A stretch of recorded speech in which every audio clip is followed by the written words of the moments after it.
Kindly note that the views and opinions shared in this video are those of the speaker and do not constitute advice given by Classic Private Wealth.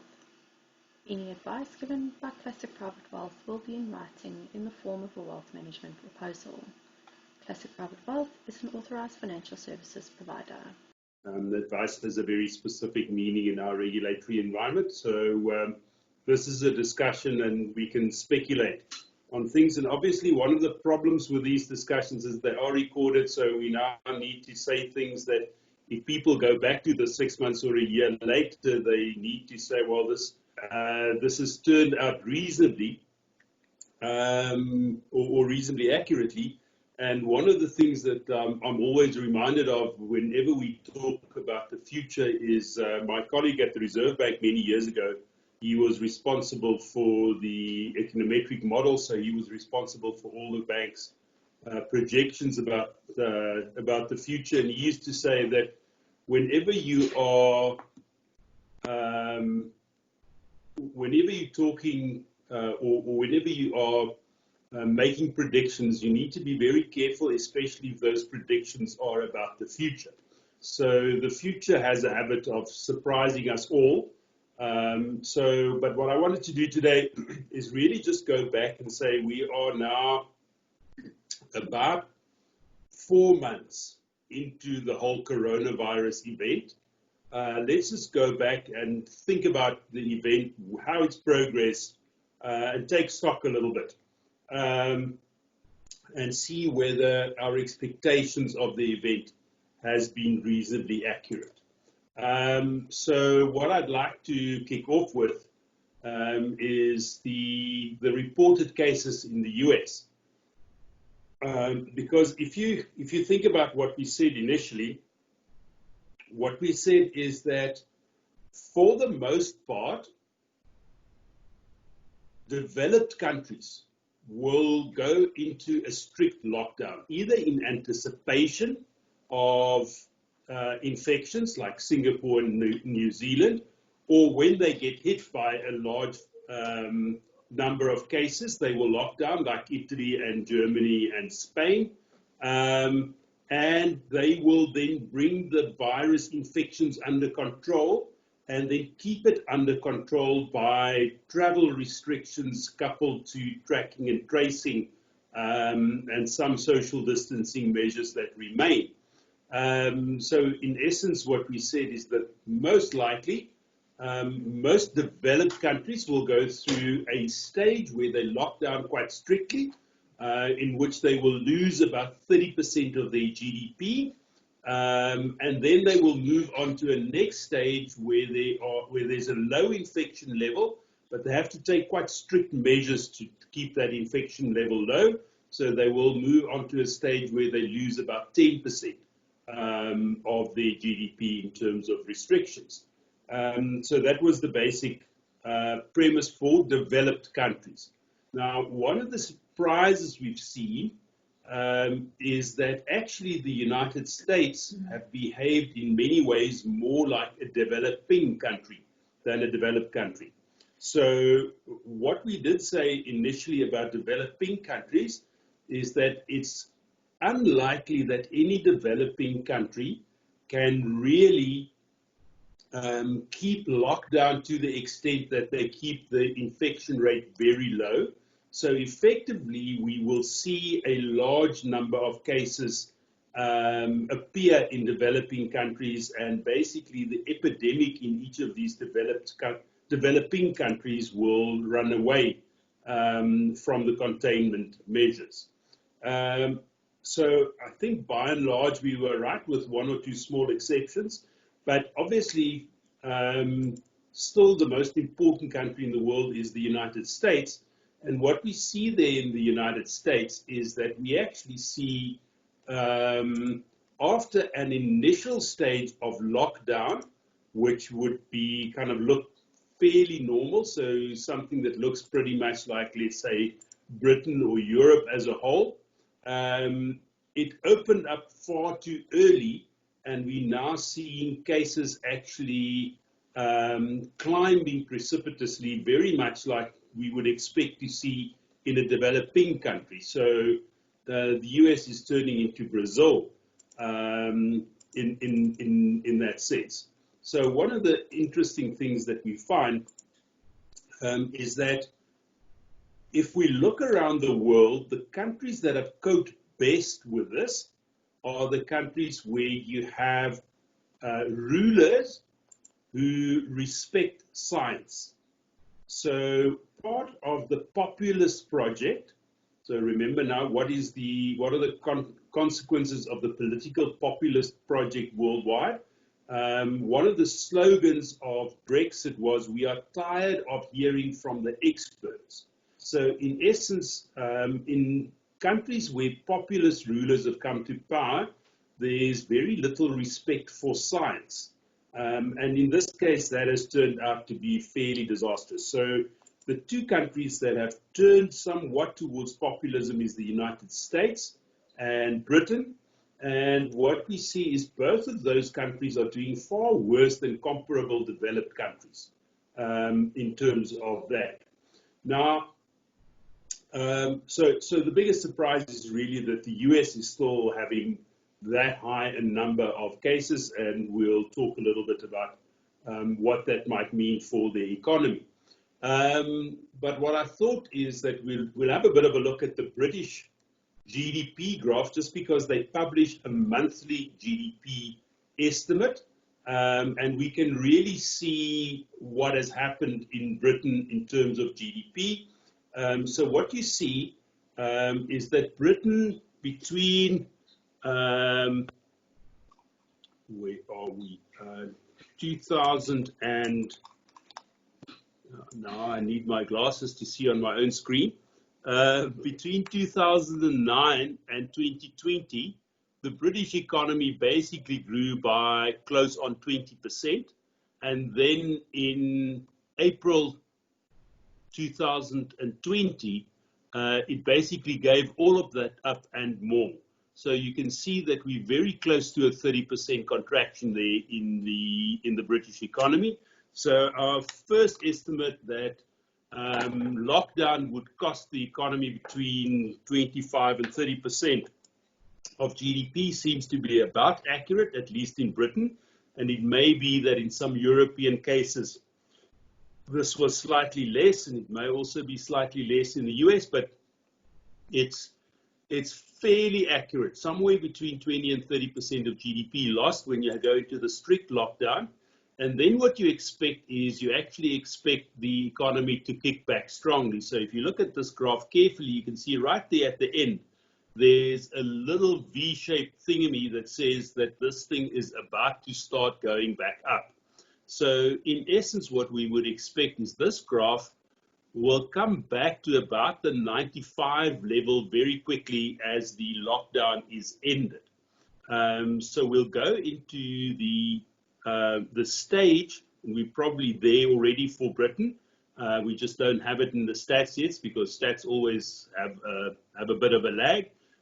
We'll go back to the point where we have about 10% of GDP that is being lost for the economy, and that we will be reasonably stable at that level until there is some kind of cure or vaccine for the virus. So in essence, what we're seeing is that for the economy, what we expected is pretty much coming to pass. Now, again, what we would say is that for the economy, we thought there would be 3 stages, maybe even 4. But the first stage is lockdown, strict lockdown, where you lose about 30% of GDP. The second stage is still lockdown, but a much less strict lockdown, so it's a containment stage. And then you still lose about 10% of GDP, somewhere between 5 and 10, if you like. And that 10, even if you're losing 10, it'll creep up to 5, because people will make plans to get permission to operate, and therefore GDP will kind of crawl up back towards normal. Then you will have a third stage, which is once the virus is behind us. So what brings the virus behind us? some kind of cure or some kind of vaccine. Or in the third instance, you may have so-called herd immunity, meaning so many people will have had the virus that there will be general immunity and the virus won't be spreading through the community anymore. Now, the little bit of good news is that there is now already a treatment for the illness that can be used for very ill people, which basically brings mortality down by somewhere between 20 and 30%. So between 20 and 30% of the most serious cases can be treated and lives can be saved by basically a steroid that can be administered.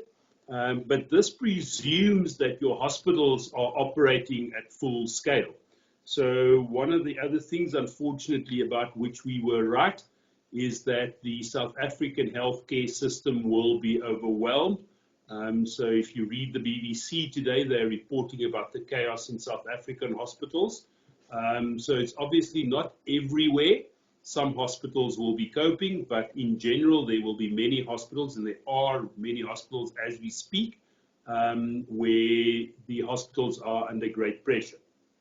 So the other thing just about the virus, part of what we said was that we don't think that developing countries can contain the virus, and thus far we seem to be right. In India, in Brazil, in Mexico, in Indonesia, etc., we are seeing a very fast expansion of the virus. So the virus worldwide, virus infections are still increasing rapidly because it's now in most of these developing countries. So you have one or two exceptions, a place like Vietnam, for instance, which seems to have done really well in keeping the virus out. But in South Africa, you see the virus basically infections going straight up. So infections in South Africa are increasing extremely rapidly. And one of the heartening things, because we never knew beforehand what that decision might be, is that our government has not decided to institute a stricter lockdown. In fact, I was kind of quite over the weekend. I was getting quite upbeat because I heard that we were moving to level 2. Until I heard that level 2 is actually about load shedding and not lockdown. So unfortunately, we're still seeing load shedding in the South African economy. But fortunately enough, the government has not decided to move to a stricter lockdown, because our opinion is that lockdown in South Africa cannot actually contain the virus, and therefore it's really something that damages the economy without many good consequences. So we think that it's better to stay locked down. So from our point of view then, we think that the virus is proceeding roughly as expected. Maybe just a quick comment about the vaccines. So it looks like the vaccine projects are very much on track. So there are a fairly large number of vaccines that are now already in level 3 trials. So basically the last level of trials that you need level 3 trials, which is a widely, a large number of subjects being tested to see whether the virus is effective and safe. So there's a large number of these tests, level 3 already going on, which meant that it had some effectiveness in level 1 and 2. And therefore there's some level of expectation that they will be successful. There's also a lot of preparation for making very large numbers of dosages for these vaccines and making the vaccines available very widely worldwide. So the best expectation we have is that an effective vaccine will come available very late this year or quite early next year, and then will be very widely available by about mid-year next year. So already in the second half of the northern winter, there will be some vaccine dosages available, most likely.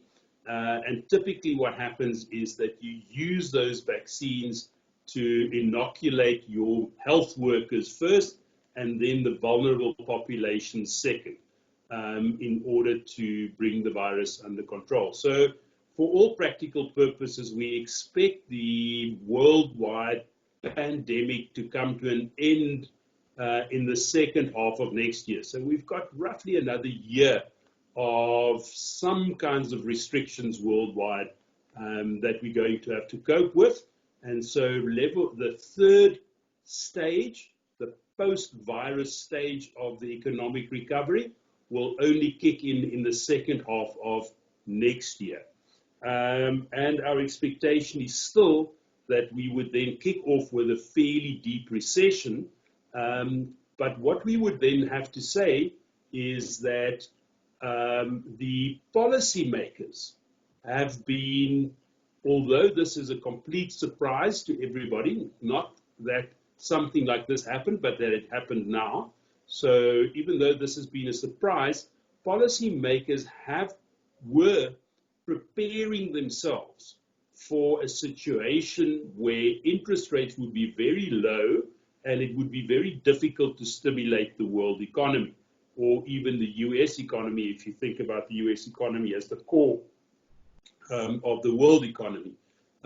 So if we have a look at inflation and interest rates in the US, because this is now the background against which we start all of this, what you will see there is that the blue line is interest rates in the US. And you can see that interest rates between roughly 2009 and 2014 were very close to zero in the US. And then we had a mild pickup in interest rates as the expansion moved to a more mature phase. And then once the virus struck, the interest rates were reduced to zero again. So we are working in the US against the background of zero interest rates, which is what you would expect when you have a recession, is that the central bank will be trying to stimulate the economy. But what we've got to understand here is that zero interest rate then is not enough to actually bring the economy out of recession, which is why you saw those zero interest rates for such a long time through the 2010s, is zero interest rates are actually not enough. So if you just look back to the previous incidents in around about the turn of the century, you see that in order to combat the recession of the early 2000s, interest rates came down by about 5%. Then, of course, if you start at 2%, you can't bring interest rates down by 5%. But what's interesting is that obviously the central bankers have been thinking about this for a while. So the thing that they actually have come up with is something called QE, quantitative easing, which means that once interest rates are at zero, they will actually move in and not only encourage credit, but provide credit directly into the economy. Now, during the 2010s, that credit being provided into the economy directly was really always credit provided to the governments. So what the Federal Reserve did throughout that period, and what the European Central Bank did, and what the Japanese Central Bank did, is they all bought bonds issued by their own governments. So effectively what they said is, we will keep interest rates low because the benchmark interest rate in our economy is that paid on debt of our governments. And therefore, if we buy the bonds of the governments and therefore push the prices up, and therefore the interest rates down on those bonds, we will stimulate the economy through quantitative easing. And there was a lot of speculation before we actually got to this recession about what would happen in the next recession, and would central banks be in a position to be able to do something about this. And effectively, what we see is that the central banks have been doing their homework during the last upswing about what they might want to do in the last upswing. What you see here is really a graph that shows us real interest rates in the US, and you see that those real interest rates have already been quite low over the last 10 years, and therefore central banks have been getting ready to actually act when those interest rates can't go lower. So the interesting thing that the Federal Reserve did in this case is, as soon as it became clear that we'll have a very steep recession and that there is a certain amount of concern and even panic in markets, when markets started going down in March, what the central bank did is to start buying not only government bonds, but the bonds that companies issue. Now, it's important to understand that in the US economy, credit doesn't necessarily work through the banks only. Although there is a large amount of lending happening from banks to companies. What happens is that most of the largest US companies don't go to their banks for credit. They issue bonds in the capital markets. So capital markets and the issuance of bonds is a very important thing in the US economy, even more important than the banks. And what the Fed then decided to do in March was to directly start buying the bonds of various companies. Now, they typically do this through ETFs, meaning they actually funnel the money through a fund. And because they're funneling it through a fund, they can't be accused of helping specific instances, but they just make liquidity and credit generally available. And there was even speculation at the time that although the Fed was only buying the bonds of companies, they might in fact also, in order to provide liquidity, start buying the shares of companies. So what this does is it creates an extremely artificial market for assets, because what you've got is you've got the Federal Reserve interested in what happens in prices. So effectively, the prices of various assets are what the Federal Reserve decides it should be. So what you see is, if you look at global equities, which is our next little graph there, you see that there were actually, over the last 20 years, there were two big downdrafts in markets. One in the early 2000s, associated with 9/11 and the recession, the bursting of the dot-com bubble, and then again with the credit crunch. So two very large downdrafts. And now you see right at the end there, you see a drop in markets. Actually, that drop in markets was roughly to a 35% extent. So markets came down from the top about 35%, but then went straight up and are now only down about 5% from the original point where they originated. So effectively, what we've got to say is, why is it that we've got an economy in so much trouble, but still we don't see markets actually reacting to it? And the reason for that has to be that the Federal Reserve and central banks around the world are intervening extremely aggressively in order to try to protect the economy against a further downdraft. So what we're seeing is that policymakers, both the central bankers and the governments in developed countries, have been extremely aggressive in terms of providing relief to the economy. So the one part of the relief is a very significant amount of money created to provide credit. The other part of the relief is that most governments around the world have come in and provided large amounts of loans and subsidies in order to support the economy during lockdown. Now, again, the support that we find from governments to the economy during lockdown should be seen as disaster relief rather than stimulus. So we've got about $5 trillion of disaster relief going into the US economy, and something very similar in the European economy.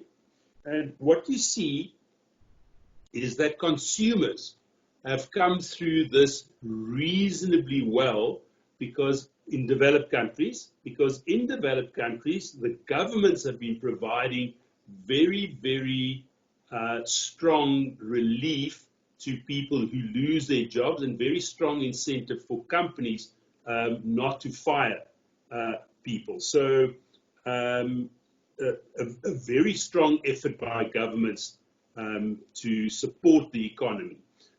Now, again, when the chairman of the Federal Reserve were asked, isn't it a problem that you seem to be supporting the stock market, which also seems to be a target for the president? His words were, we will intervene to support the economy. If that happens to support the stock market, there's nothing we can do about that. We will go ahead and support the economy. So from our point of view, it's actually very difficult to see how the problems in the economy and the problems in and the movement of markets can be reconciled with each other. So the economy is somewhere in the order of 10% smaller than it was, and that means that a very large part of profits have been removed out of the economy, yet the stock market has not moved, and that really presents us with a conundrum that we didn't expect. We expected that by now there would be significant downdrafts in markets, and that one would be considering buying stocks cheaply at this stage. Maybe just a quick look at one of the other assets that we watch carefully in circumstances like this, because and that's gold. So you can see on your screen now a graph of what happened to gold price. So what you see there is that the gold price moved up very strongly through the 2010s, but then didn't really perform that well from 2010 onwards, but have now actually picked up significantly. Now, gold, interestingly enough, behaves like a currency, but it's a currency with two very special characteristics. The one special characteristic is that it can't be printed. It has to be mined. And therefore, it's very difficult to increase the amount of gold. So if you want to increase the amount of dollars or the amount of euros available, very easy for the central banks to do that. And they are doing it in spades at this point. So the printing of money, especially in hard currencies, going on all around the world, but you can't print gold, and therefore gold will be scarcer relative to those hard currencies. The second thing about gold is it has no yield, which means that when hard currencies have a high yield, gold becomes unattractive. But what we've seen already is that hard currencies are yielding nothing at this point. So the circumstances that would be good for gold are around, and we're likely to see that over the next 3 to 5 years, the gold price actually goes up quite a bit, just because it actually has those specific characteristics of not being easy to increase. And so if we increase the amount of money available and we don't increase the amount of gold available, the gold price is likely to go up. So one of the things that we would expect, not necessarily overnight, because there is no panic in markets at this point. So one of the things that happen is when people panic, they typically run into gold. That's not happening right now. But we do expect that the gold price will stay at record levels going forward and even go up a bit more. But then the thing that we have to really actually explain is the fact that stock markets have not come down more.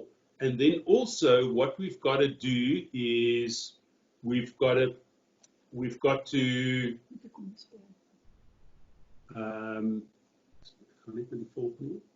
so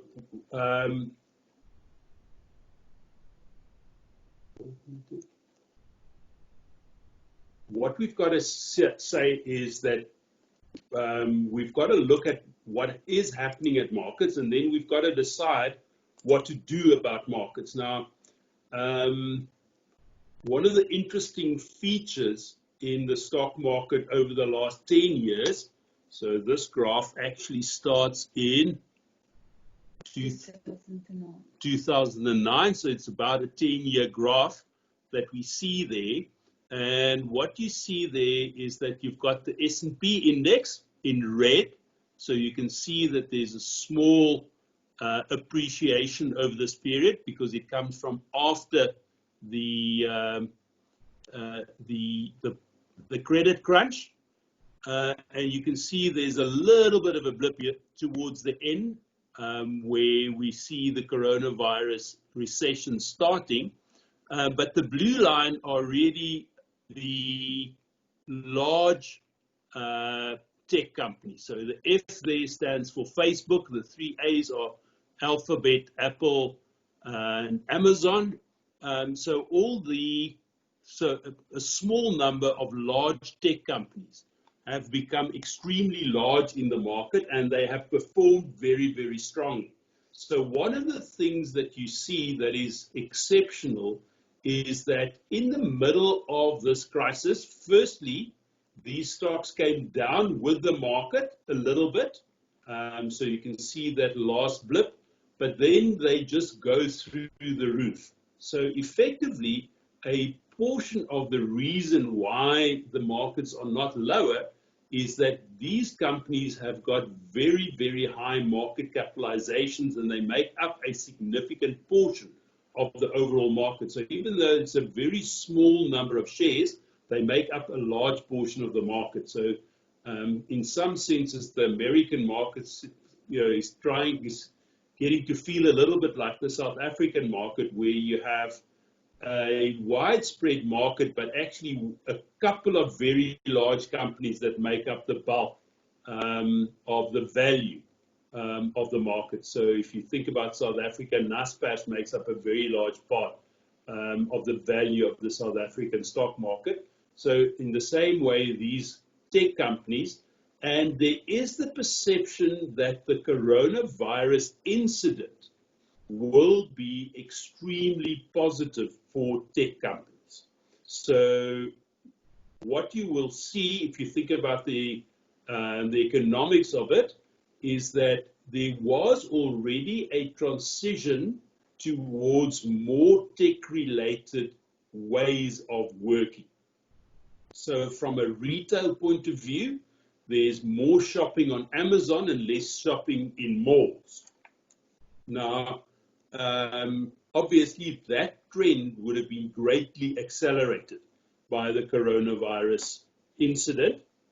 So if people don't want to mix with other people, they will be much more inclined to just have products delivered to their homes. So this has been really positive for Amazon.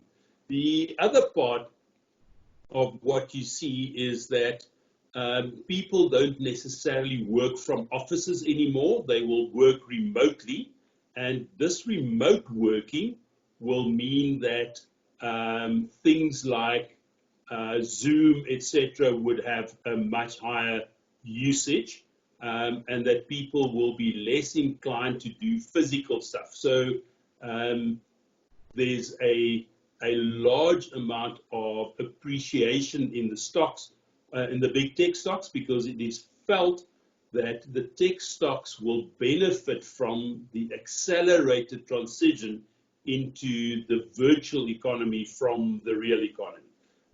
Now, whether that is fully justifiable is doubtful, but at least you can understand the argument.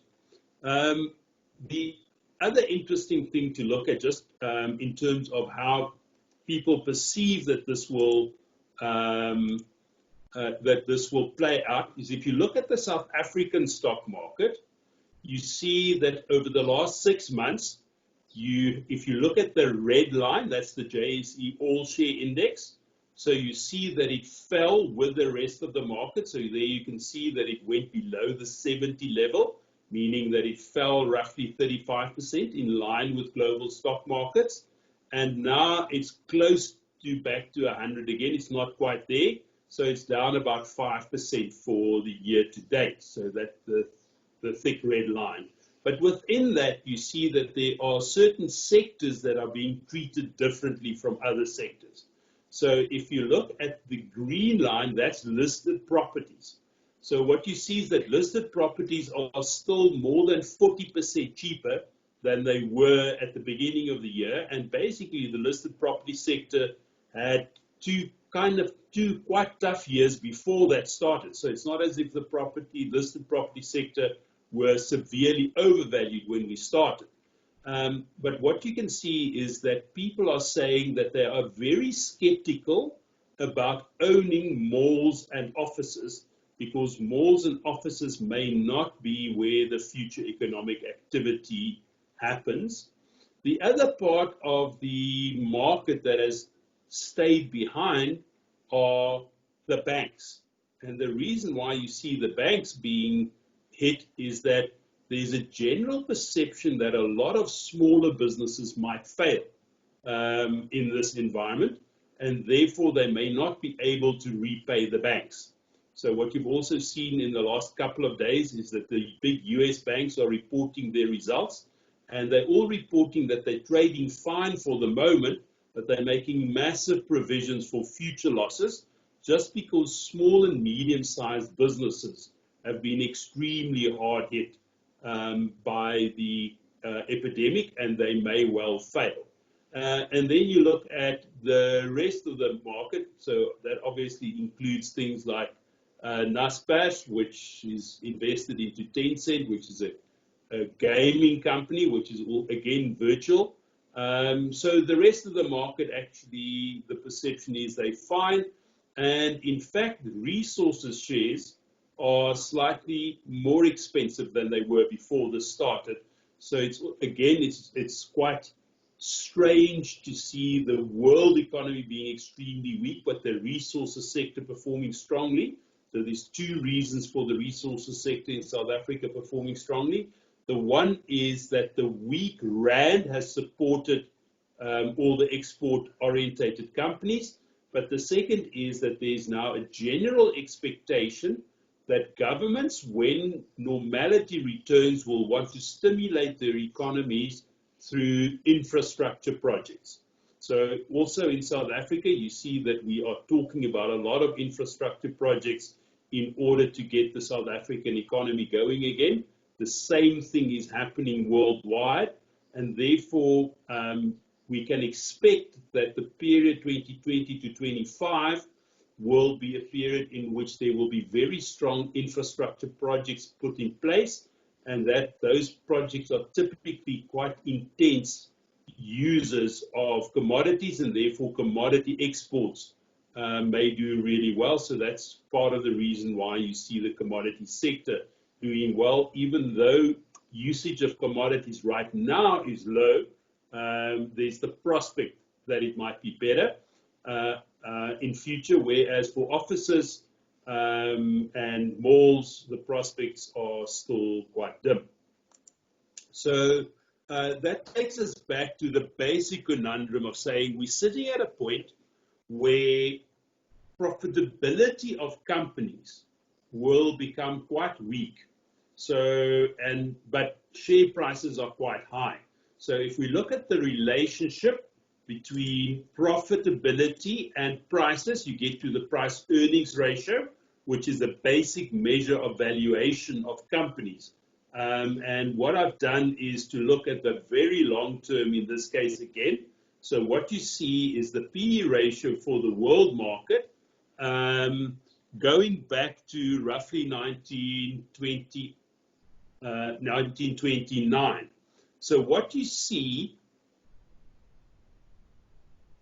is that the low interest rate environment that we had from about the mid-1990s onwards has basically meant that PE ratios are in general fairly high, or have been in general fairly high.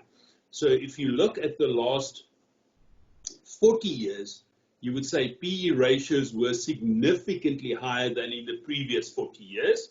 And you would say that the reason for that was the low interest rate environment, but also to some extent the rise of the tech stocks that tend to trade at PE ratios that are significantly higher than that of other companies, just because there's such a high expectation of the growth that these companies might achieve.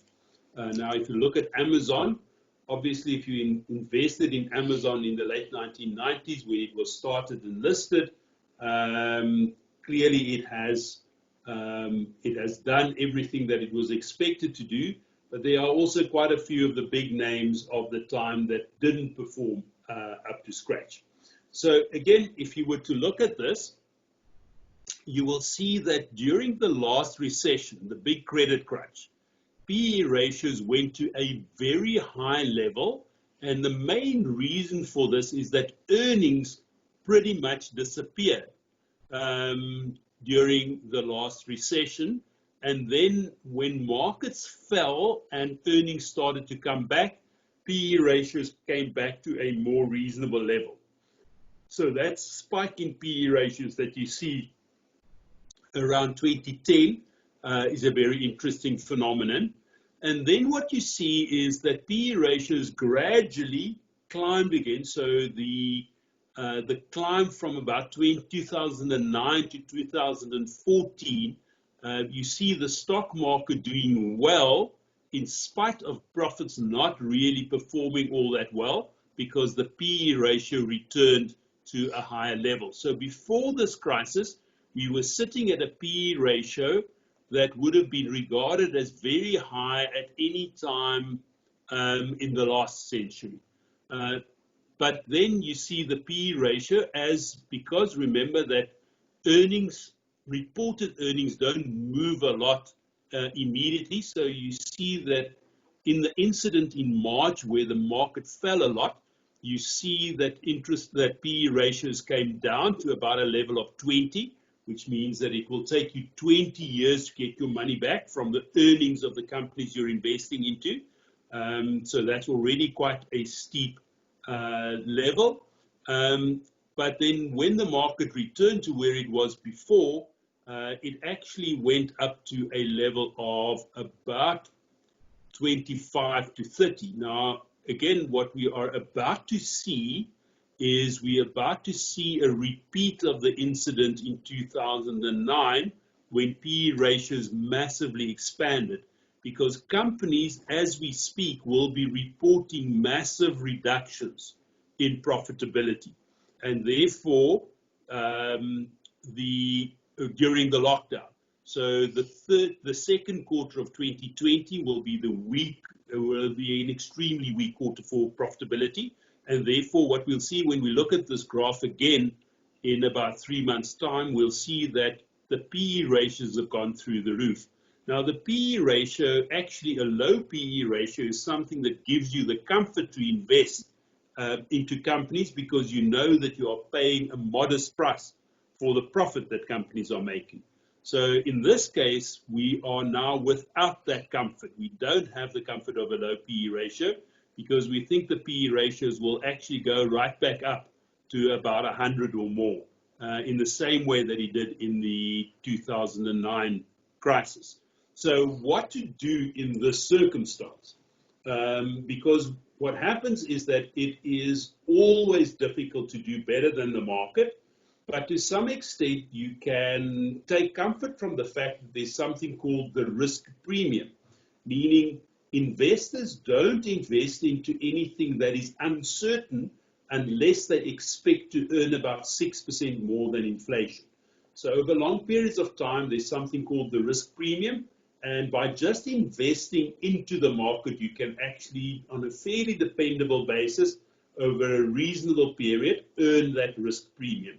What happens is that whenever PE ratios get very high, or mostly towards the end of the economic upswing, you get periods when the risk premium becomes fairly small just because everybody's too optimistic about the future.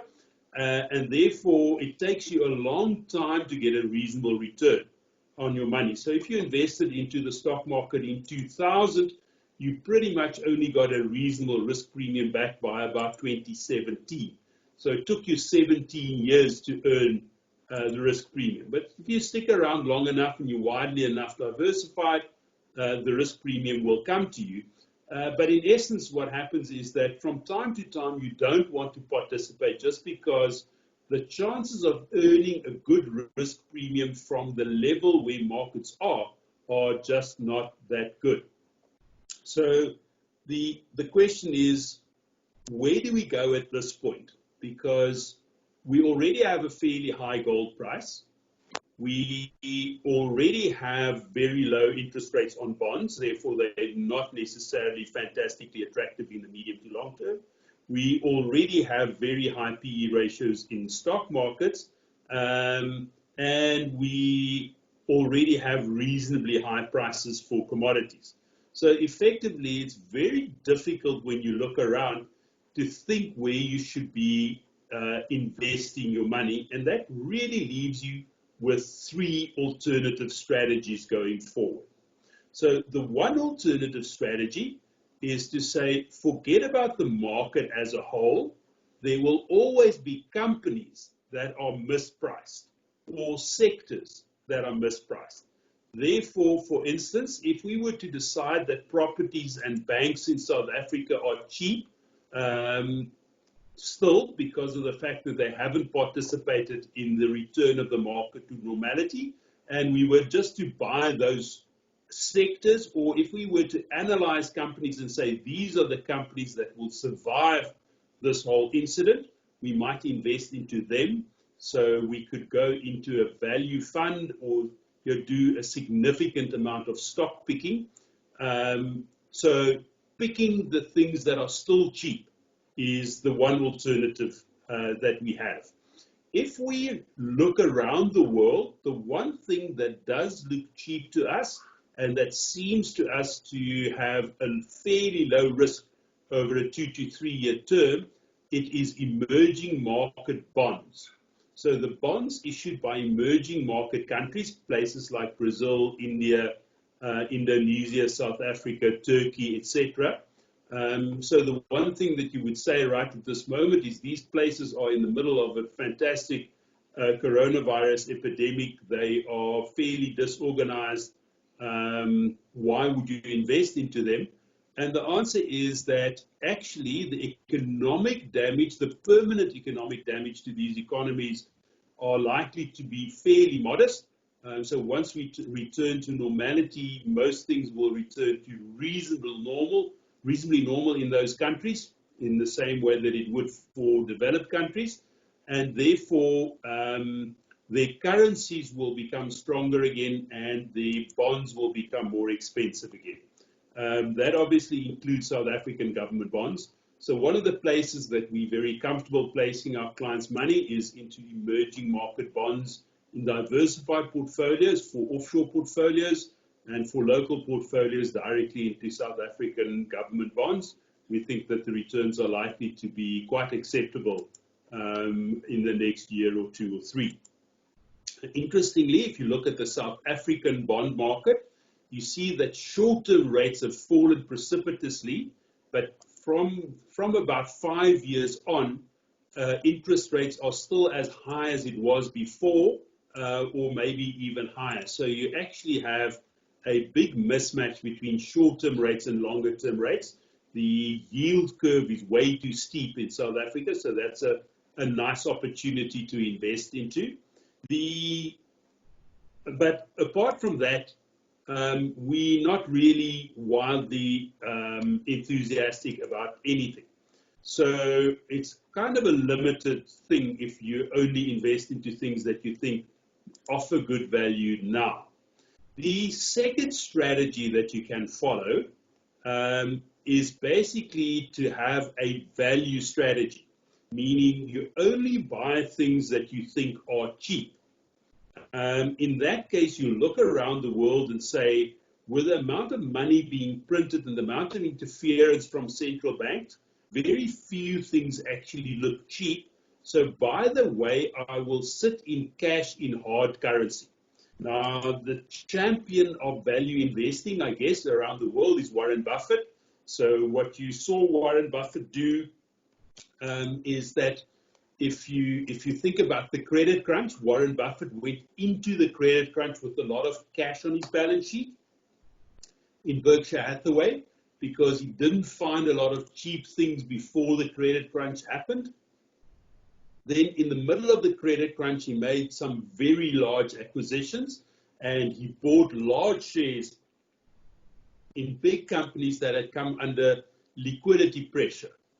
So he committed a lot of money through the credit crunch and then made a lot of return on those investments in the next 10 years. So that's a typical value investor ploy.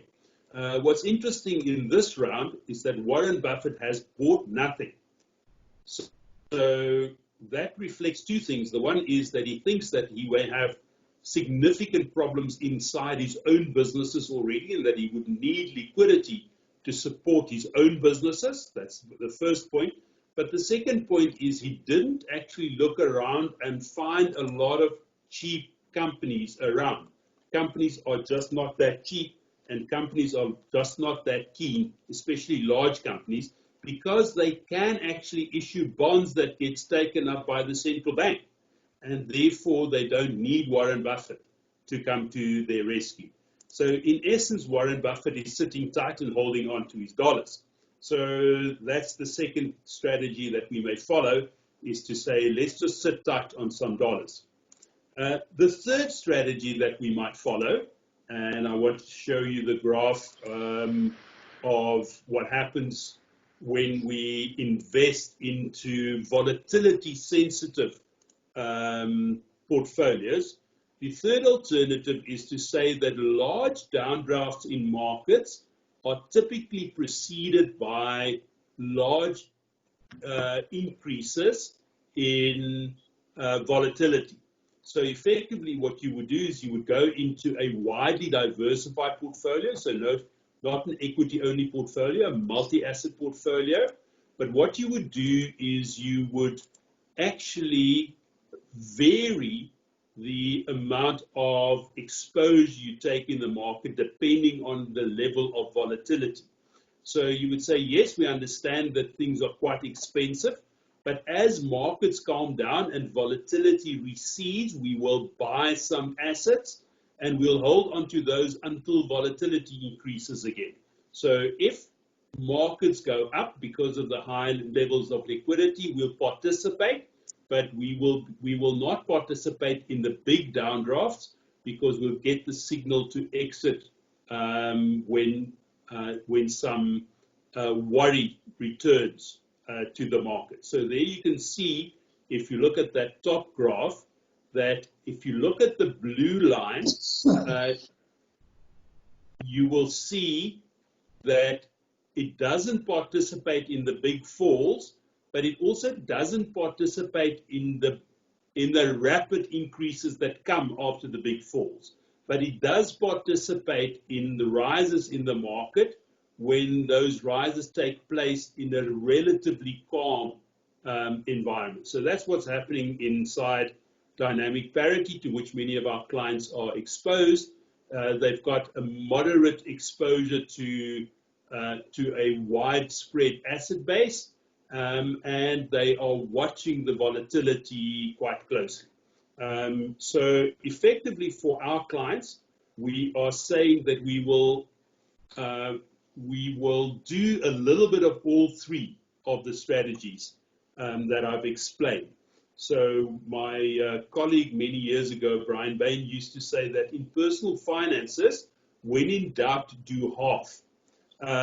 So effectively what we're saying is there are three legitimate strategies.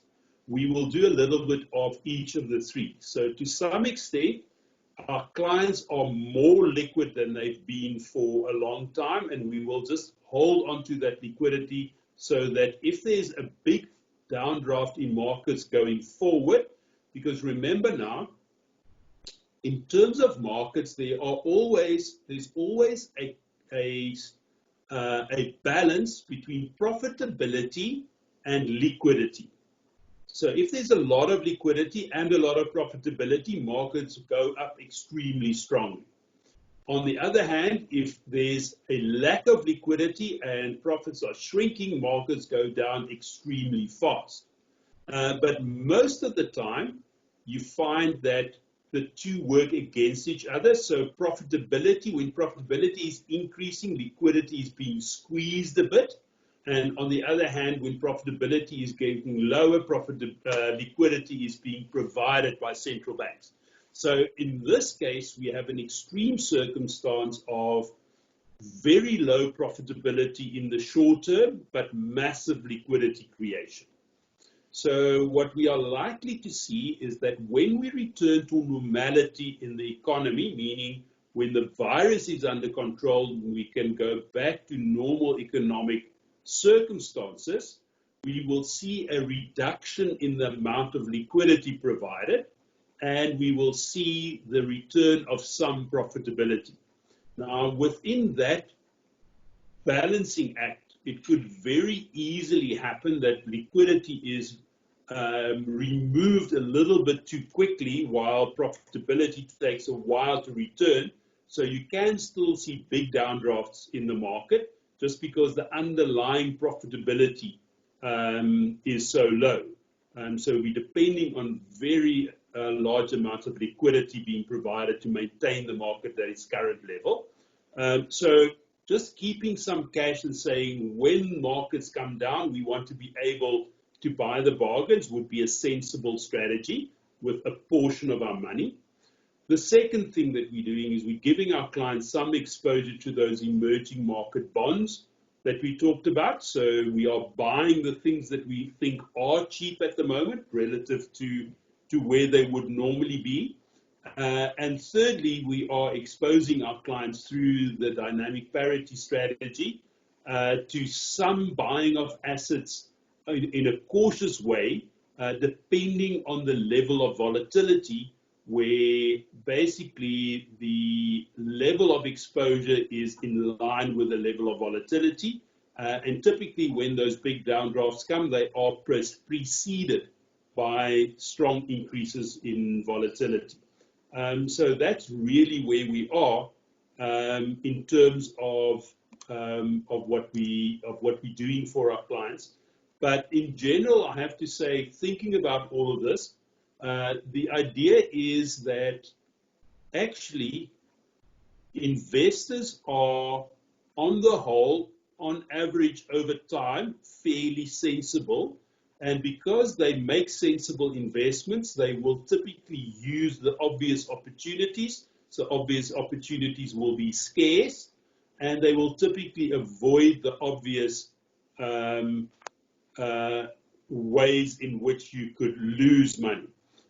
So being in a bit of conundrum of how to invest is actually a normal state of affairs, but that conundrum is exacerbated at the moment by the fact that profitability is low, yields are low, and there's actually massive liquidity being provided by central banks. And therefore, the normal expectation of risk, of earning the risk premium, is under pressure. And effectively, what we would say is the worst thing to do is to get too much FOMO. Now, in the old days, we used to talk about greed and fear as the main drivers of the market, meaning whenever something's going up, people will want to participate, and therefore they called that greed. My own conclusion is that's actually closer to FOMO. Now, FOMO was explained to me by my daughter. It's the fear of missing out. It means that when something is becoming more expensive, you want to participate. So when Bitcoin a couple of years ago reached the $17,000 level, I was approached by a client who said, I can't continue to miss out on this Bitcoin thing. I've got to buy some. He bought some, and promptly the price of Bitcoin fell from $17,000 to $5,000. So that's typically the result of FOMO.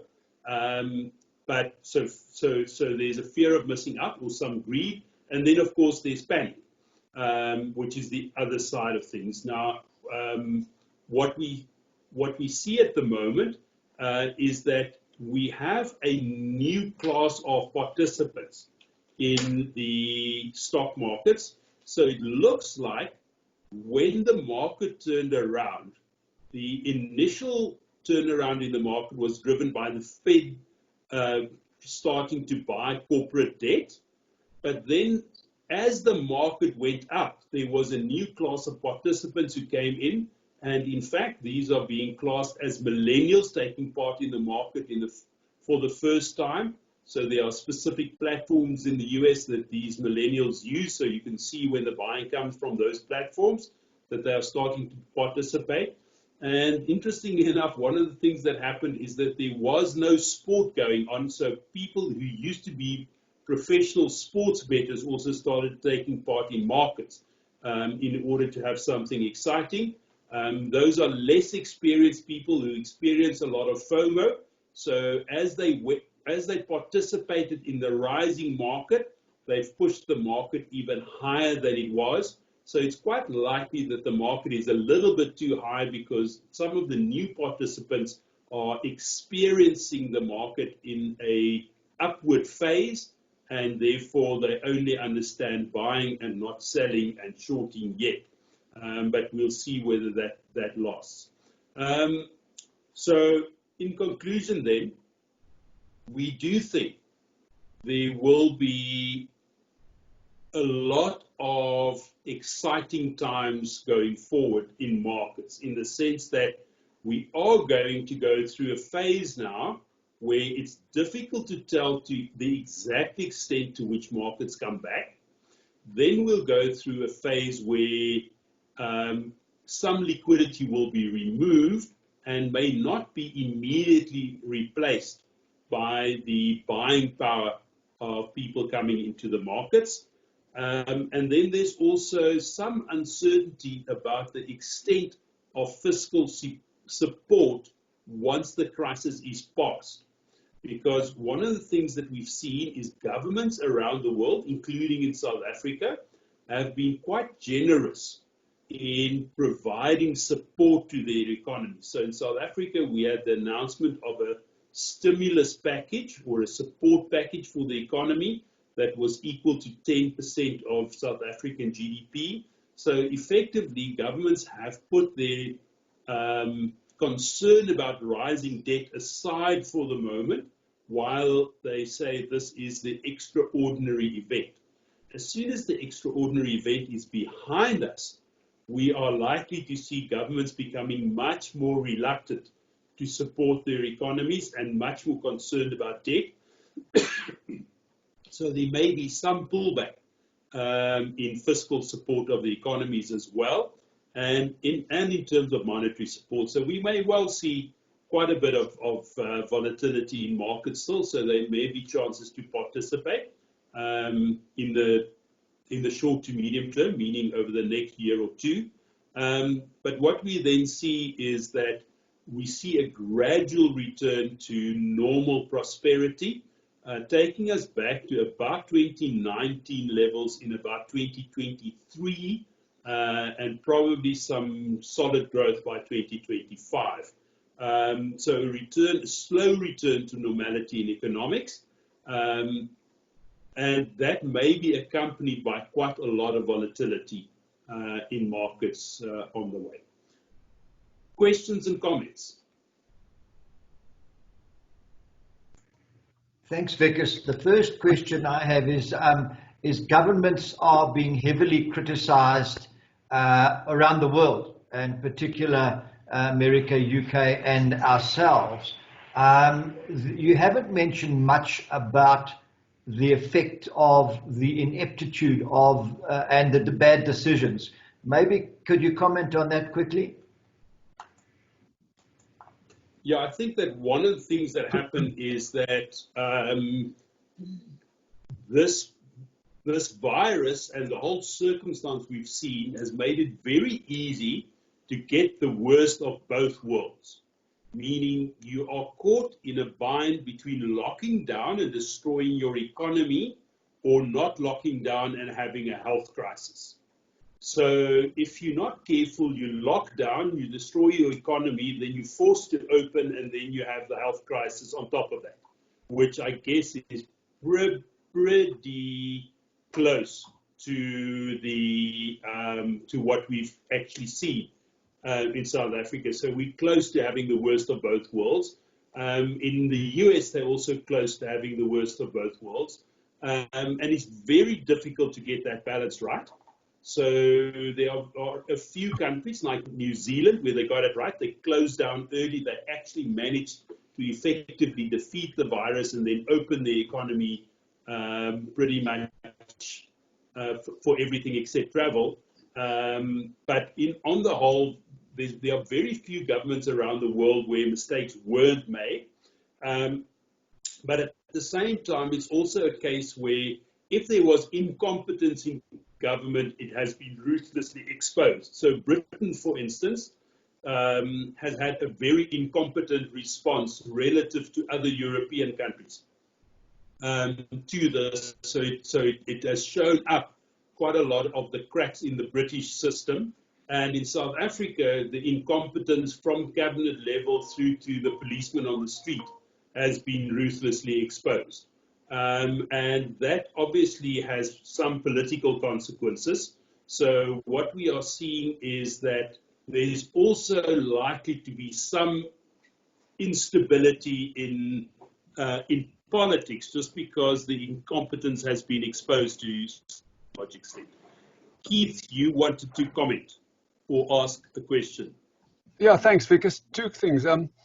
One thing that surprises me when we look at the USA and then we compare it to the UK and etc., the most direct comparison in terms of infection rates, mortality rates, to me, should be Canada.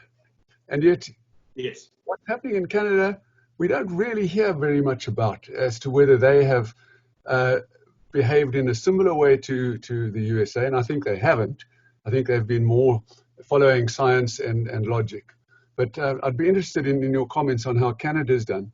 And then the second thing, if you take that recent offer from the Chilean company to take out 51% of Sun International, is this not a factor that must affect the value of South African stocks? Because all over the world, there are hundreds, thousands of acquisitive companies in particular areas that are always looking for growth, and they'll take it whether it's in Holland or Papua New Guinea. They want growth, they look. And I would imagine that to any international operator, not just of hotels, but any particular sector, South African stocks are probably perceived to be relatively cheap and offering opportunity for global growth from a lot of companies. And do you think there's any factoring of that into the overall price of South African stocks at the moment, that particularly on the industrial side, where there's an expectation that more and more South African companies that are essentially well-structured, well-managed, good companies, even though they may have lost all profitability for the time being. Do you think that's a factor that's affecting share prices and what's holding some of the markets up? Keith, thank you very much. So let's just get to the Canada thing first. So it's interesting that Mr. Trudeau in Canada is definitely not a populist, so he believes in the science, he wears a mask assiduously, and he has maintained the shutdown to the point where they can now, with tracking and tracing, keep the virus under control. So the Canadian epidemic looks a lot like the European epidemics. They had some infections, but they closed down fairly early, and they had quite a strict lockdown, and currently the virus is under fairly good control in Canada. Now, one of the problems that you have in a place like Canada, obviously, is that there's quite a lot of normal interaction with the US, so it's very difficult to keep the virus under control in Canada if it's not under control in the US. But for now, they are succeeding at that.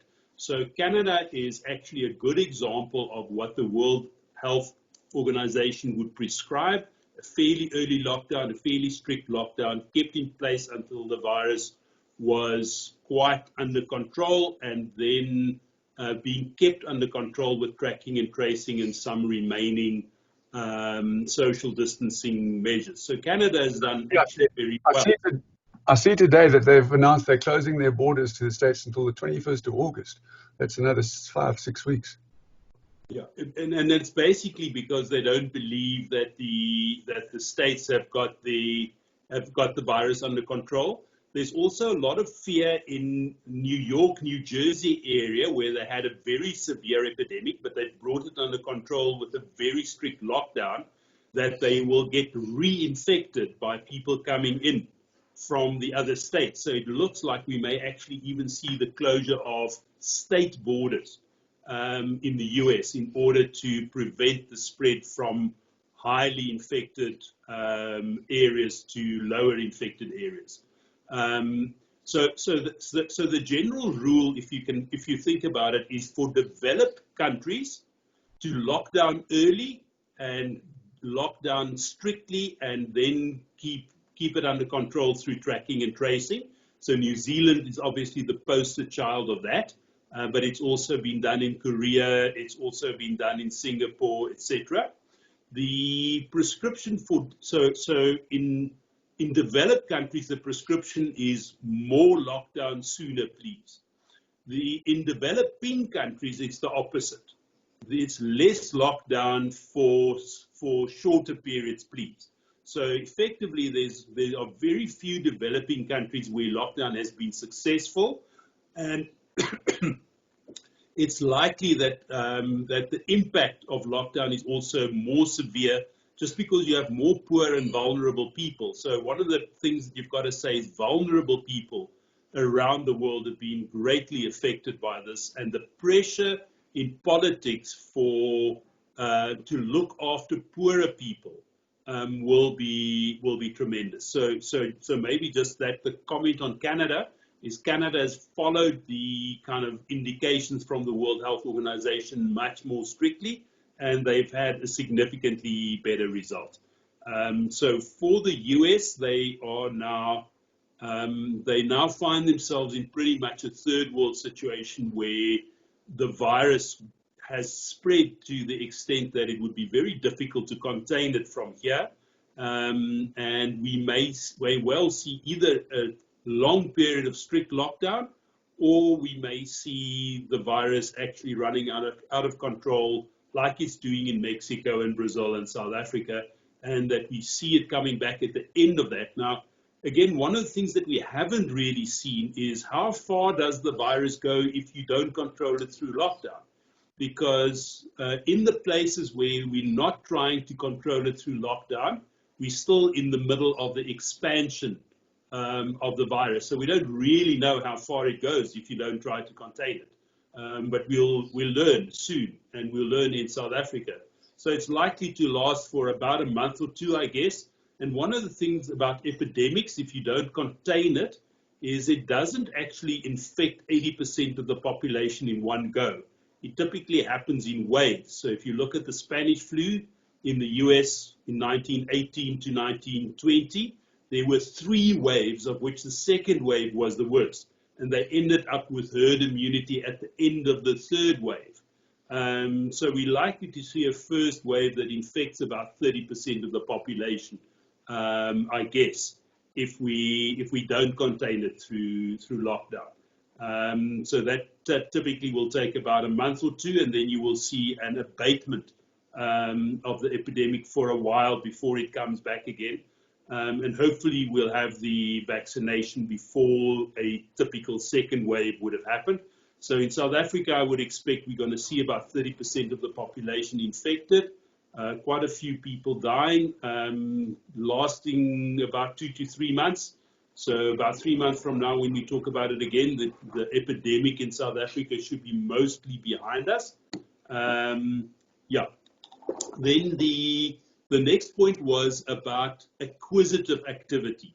And it's interesting that acquisitions in this environment is a bit funny in the sense that what you would normally prescribe on a worldwide basis, even if you buy companies in other countries, you buy companies that's in your industry because you have to understand those companies well. But what tends to happen now is that companies that are badly affected and therefore very unprofitable and vulnerable to takeover are not being taken over because all the other companies in the world in that same industry is also under pressure.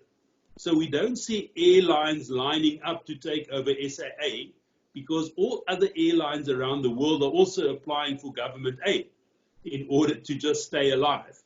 So we're in a kind of funny situation where if you are doing well, all your competitors are also doing well. If you are doing badly, all the potential acquirers are also doing badly. So there's a little bit of a disconnect in the acquisition space at this point, and that might create some opportunities. So we think there are some significant opportunities in the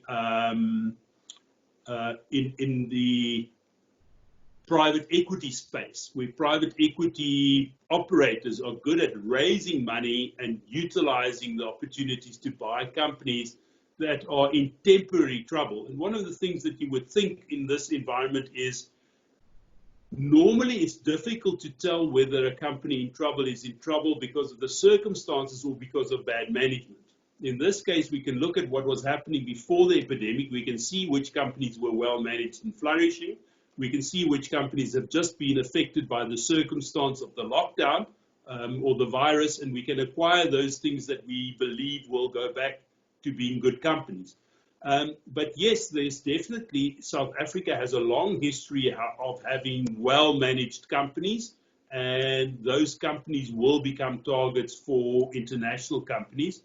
The question in South Africa is, are we seeing a step change in the situation in South Africa in terms of the way that the country is governed?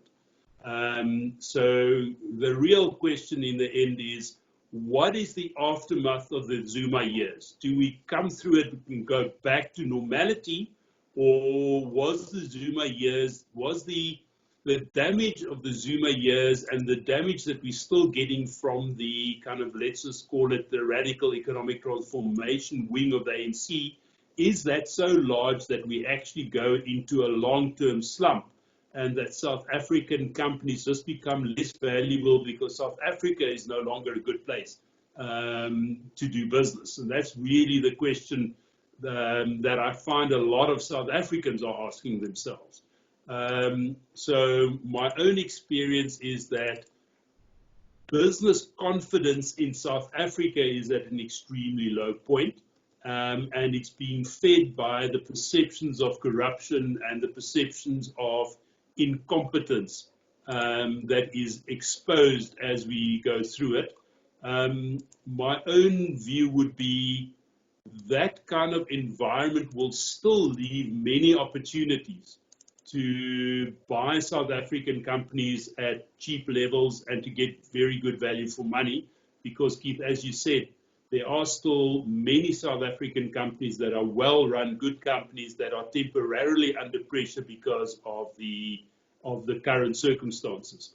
And definitely what often happens is that foreigners are more objective. They don't actually get involved in the motions of the moment. So when Sun International becomes very cheap, it may well be that an objective foreigner comes in and says, you know what, we're happy to make this acquisition. So I once spoke to a guy who operated in Russia, and we were talking about some things in South Africa that weren't to our taste. And he said, you know what, if you come from Russia, that looks like a small problem. And also one of my friends actually do work in Nigeria on a regular basis. He said, you know what, if you come from Nigeria, these things look like small problems. So I think it's important for us to take a balanced view of the South African situation and to say, yes, that we do have problems and there is a lot of incompetency in government. If you think about a government where load shedding started in 2007, and you haven't actually addressed the problem by 2020, so it takes you 13 years to just address a basic problem like electricity provision, you have to say there's a lot of incompetence around. But also to just keep the balance and say, you know what, there are also a lot of good things in South Africa. There's a lot of competent people. There are a lot of well-run companies. We actually, for a developing country, still have a very strong infrastructure, et cetera, et cetera. So we should remember to take a balanced view of these things. Thanks, Wikus. Thank you very much. Thank you, Wikus. And wow, that was most informative.